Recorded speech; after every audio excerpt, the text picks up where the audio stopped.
کیونکہ یہ وہ چیزیں ہیں جو براہ راست گوشت میں نہیں آتی, یہ گوشت کے علاوہ لوازمات ہیں, کلیجی پھپھرا ہے, تو ان چیزوں کو آپ دے دیں, آپ آلٹرنیٹ کر سکتے ہیں. تو یہ رعایتیں ہیں, اس میں ہارڈ اینڈ فاسٹ رول اللہ نے اسی لیے نہیں دیے کہ تھوڑی تھوڑی رعایتیں آپ استعمال کر سکیں. جو گائے یا قربانی کا جو بھی قربانی کا جانور اس کی کھال ہے, کھال البتہ آپ نہ تو قیمت پہ دے سکتے ہیں, جیسے بعض وہ کہتے ہیں نا کسائی کہ ہم 2000 روپیہ لے لیں گے ساتھ ہم کھال لے لیں گے, نہیں دے سکتے. کھال آپ اس کو چیریٹی میں ہی دیں گے, چاہے کھال بیچ کر پیسے دیں اور چاہے چیریٹی میں کھال دیں, ٹھیک ہے. میں پوچھ رہی تھی کہ اگر قربانی کی ناپسندیدگی نہیں ہے لیکن آپ کو گوشت کی اسمیل ہی اتنی آتی ہے کہ آپ نہیں کھا پاتے, آپ کسی حلال کو اپنے وہم کی وجہ سے حرام مت کیا کریں. آپ کوشش بھی کرتے ہو پھر بھی نہیں کھاتے. نہیں, یہ ہو ہی نہیں سکتا نا, یہ آپ غیر فطری بات کر رہے ہیں.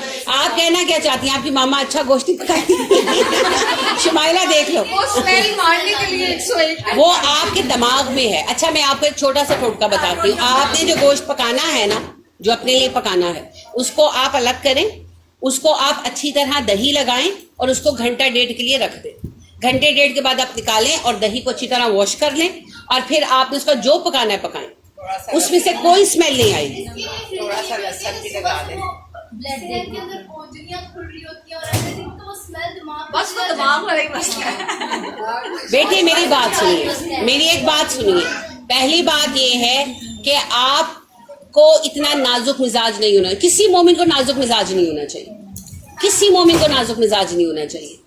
اور دوسری بات یہ ہے کہ یہ سب توہم پرستیاں ہیں, ان کی کوئی حقیقت نہیں ہے. تیسری بات یہ ہے کہ آپ اپنے لیے واقعتاً جو گوشت پکانا ہو, اگر آپ کو اس میں اسمیل کا ہوتا ہے, آپ اسے کچھ دیر دہی لگا کر رکھ دیں اور یا اسے تھوڑی دیر سرکے کے پانی میں ڈپ کر دیں, دونوں ہی بہت اچھے ٹوٹکے ہیں. اس کے بعد آپ اسے واش کریں اور اپنے لیے پکائیں, آپ کو کوئی اسمیل نہیں آئے گی.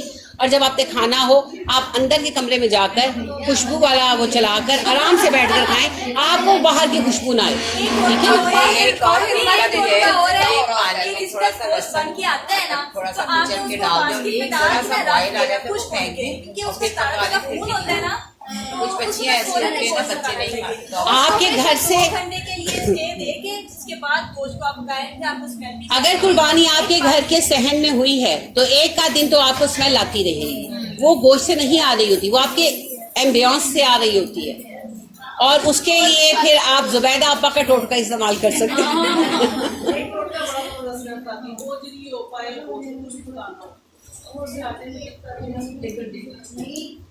جب آپ بتائیں گے اوجری پائے آپ یقین کریں کہ آپ کو محسوس بھی نہیں ہوگا کہ ہاں یہ ہم لوگ کلیجیوں کے ساتھ رکھتے ہیں. کلیجیوں کو خشک آٹا لگا لیے, جو گندم کا آٹا وہ لگا کے رکھ دیں, جو آپ کی کلیجیوں میں سے اسمیل نہیں آتی. آدھے گھنٹے کے لیے آٹا لگا دیں, پھر اس کو دھو کے پکائیں تو کلیجی بہت اچھی بنتی ہے. ابیر خواتین آپس میں باتیں نہیں, آپ کو اتنے سارے ٹوٹکے مل گئے ہیں, اب اس دفعہ آپ نے کھانا ہے. وہ آپ کو بتا رہی ہے کہ پانی میں لہسن کرش کر کے تو اس میں بھگو دیں, وہ آپ کو بتا رہی ہے کہ آٹا خشک لگا کے رکھ دیں. اب آپ جو بھی کریں, آپ نے اچھا سا پکانا ہے اور کھانا ہے, اور اسے سنت مان کر کھانا ہے. ہم نے کے بعد آپ سے پوچھ لیا کمرے میں ایسے آن کر اس سب سے ہاں نہیں, سب سے اچھا حل یہ ہے کہ اس دن آپ اس کا ناک بند کر دیا کریں. جی اور کوئی سوال کسی بارے میں؟ نہیں, اس کا اس سے کوئی تعلق نہیں ہے. وہ عید الضحیٰ اور سورہ والضحیٰ سے تکا ہے. ویسے سورہ ضحیٰ ضرور پڑھا کریں جب آپ اداس ہوں, جب آپ غمگین ہوں, جب آپ ڈپریسڈ ہوں, تو آپ سورہ ضحیٰ پڑھیں اور اللہ کی نعمتیں یاد کریں. لیکن ویسے یہ میں نے کہا نا, نام سے ہے وہ ضحیٰ اور ضحیٰ تو تکا ہے, ایسی حدیث کی کوئی بات نہیں. ہاں قرآن ضرور پڑھیں اور کوشش کریں کہ ہو سکے تو ان 10 دنوں میں قرآن مجید کو مکمل کریں, ورنہ جتنا ہو سکے اتنا پڑھ لیں. جو ہم نے شروع کیا ہے اسی کو آگے کنٹینیو کر لیں. بالکل کر لیں, بالکل کر لیں. نہیں ضروری نہیں ہے, بس یہ ہے کہ ایکسٹرا پڑھیں ضرور, ایکسٹرا ضرور. ابھی آپ نے جو اس دن میسج میں بتایا تھا نا سورہ بقرہ, اور میں بھی مطلب 3 یا 4 دن میں ختم کرتی ہوں, کسی دن نہیں بھی پڑھی جاتی. کوئی بات نہیں, کوئی وظیفہ نہیں ہے. وظیفہ نہیں ہے, ویسے ہی کہ بھی گھر میں سورہ بقرہ نہیں, میں وہی کہہ رہی ہوں کہ اگر کسی دن نہیں پڑھا تو کچھ نہیں وہ جو ہوگا. آپ نے 10 دن کا کھانا تو مجھے سکون ہو گیا کہ آپ مطلب پڑھ سکتے ہیں. نہیں بالکل. سورہ بقرہ اور آل عمران یہ 2 ایسی صورتیں ہیں جنہیں آپ اپنے مستقل عمل میں رکھیں. نبی کریم صلی اللہ علیہ وسلم نے فرمایا جو بقرہ اور آل عمران پر ہمیشگی کرے گا یہ قیامت کے دن اس کے آگے 2 نور بن کر چلیں گی انشاءاللہ. تو یہ اتنی بڑی چیز ہے. اب بات یہ ہے کہ پہلے جب فراغت ہوتی تھی تو 2 دن میں ختم کر لی, اچھا 1 دن میں ختم کر لی, پھر ظاہری بات ہے شادی ہوئی, گھر کے کام بڑھے, کچھ اب الحمدللہ پڑھانے کی ذمہ داریاں ہیں, تو اب میں نے اپنے 10 دن کا معمول بنایا ہوا ہے. اور بلکہ میں ابھی یہ سوچ رہی تھی کہ ایک نئی کلاس میری آغاز ہونے کی وجہ سے اتنا زیادہ جو ہے وہ مجھ پر برڈن ہو گیا ہوا ہے کہ میں سوچ رہی تھی کہ میں صرف 15 ڈیز پر لے جاؤں گی اب نا. اچھا کتنا مطلب وہ آپ مقدار رکھتی ہے؟ میں آپ کو بتا دوں گی, میں نے نشان لگائے ہوئے کہ ان کی ایک جیسی آیات ہے, شاید بقرہ کی 30 آیتیں ہیں اور آل عمران کی 20 ہے, کچھ اس طرح, کیونکہ آل عمران تھوڑی چھوٹی ہے, وہ میں آپ کو بتا دوں گی, میں آپ سے شیئر کر دوں گی. تو میں 10 دن میں کرتی ہوں پورا, میں نے ایک جیسا ریشو بنایا ہوا ہے. 10 دن بعد پھر نیو شروع کر لیتی ہوں. اور اب میں وہی سوچ رہی تھی کہ اچھا میں اس کو 15 دن پہ کر لوں, کیونکہ مجھے ٹائم کا تھوڑا سا ایک کلاس نہیں شروع ہوئی جس کی وجہ سے دقت ہو رہی ہے. تو آپ اس کو مداومت میں یعنی کہ عمل میں معمول میں رکھیں, چاہے آپ اس کو مہینے میں ختم کریں, کوئی حرج نہیں. اپنا روٹین کا قرآن آپ پڑھتے ہیں نا, اس کے علاوہ بقرہ اور آل عمران کو پڑھے, کیونکہ نبی صلی اللہ علیہ وسلم نے فرمایا جنہیں ہمیشہ پڑھے گا قیامت کے دن یہ اس کے آگے 2 نور بن کر چلیں گے انشاءاللہ. میں ایک میری بات سنیے, جب میں نے پڑھی تو میں چھوڑنا چاہتا تھی جب یہاں پہ رک جاؤں, لیکن نہیں, تھوڑا سا اور پڑھ لیتی ہوں. پتہ کیا, میں ہاں میری پیاری بیٹی آپ کی محبت اور شوق ہے, اللہ برکت دے, لیکن ایک بات آپ یاد رکھیں کہ کسی کام کو جب مستقل کرنا ہو تو آپ کو روٹین بنانی پڑتی ہے. اور نبی کریم صلی اللہ علیہ وآلہ وسلم نے فرمایا تمہارا وہ زیادہ عمل جو تم کبھی کبھی کرو اللہ کے ہاں مقبول نہیں, تمہارا وہ عمل مقبول ہے جو تم تھوڑا کرو مگر ریگولرلی کرو.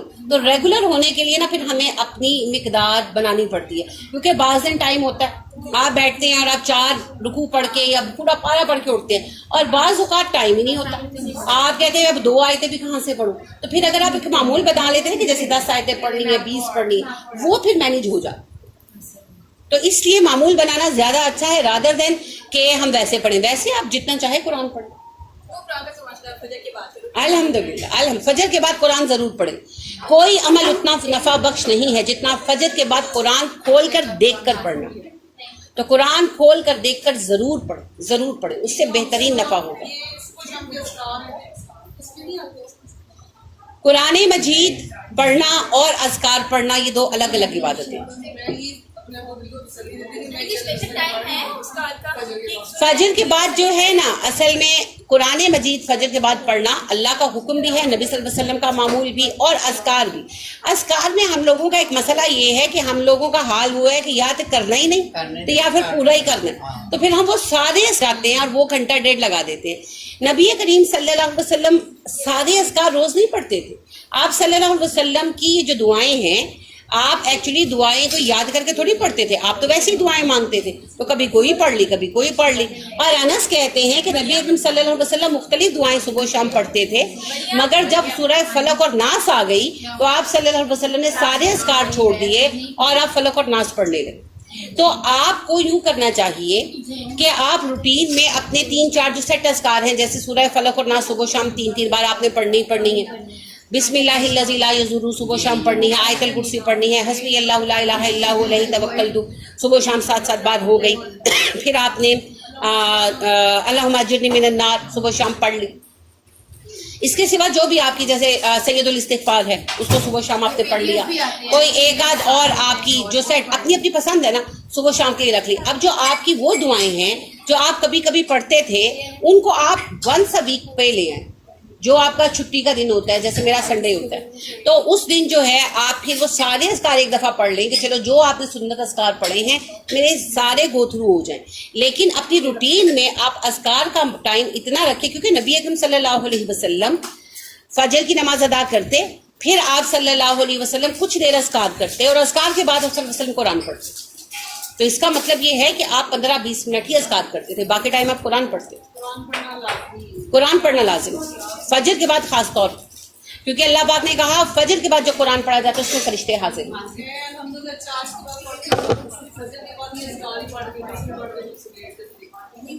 فجر کے بعد قرآن ضرور پڑھیں, بے شک 2-3 آیتیں پڑھیں ضرور. جو اس وقت پڑھنے کا آپ کو نفع ہوگا وہ باقی دن میں نفع تو ہوگا مگر اتنا نہیں ہوگا. فجر کے ساتھ اس کی خصوصیت ہے, اللہ نے خود کہا